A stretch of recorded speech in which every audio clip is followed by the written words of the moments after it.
Hi అండి, ఈరోజు మనకి ఒక బల్క్ ఆర్డర్ వచ్చింది. ముందు రోజు ఈవినింగ్ కస్టమర్ కాల్ చేసి బ్రేక్ఫాస్ట్ అండ్ లంచ్ ఆర్డర్ చేశారు. ముందైతే లంచ్ ఒకటే చెప్పారండి, కానీ తర్వాత కాల్ చేసి మీరు బ్రేక్ఫాస్ట్ కూడా చేసిస్తారా అని అడిగారు. ఓకే అని చెప్పి ఆర్డర్ అయితే కన్ఫర్మ్ చేసుకున్నాం. ఆర్డర్ కన్ఫర్మ్ అయ్యేసరికి నైట్ 9 అయిపోయింది.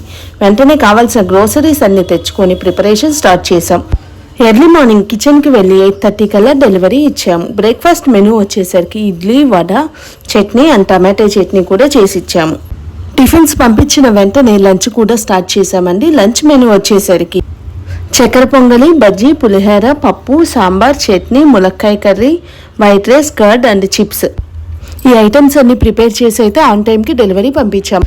ఈ ఐటమ్స్ అన్ని ప్రిపేర్ చేసి పంపించేసరికి కిచెన్ అంతా పాడైపోయింది. కుకింగ్ చేయడానికి ఎంత టైం పడుతుందో ఆ తర్వాత క్లీనింగ్ కూడా అంతే టైం పడుతుంది.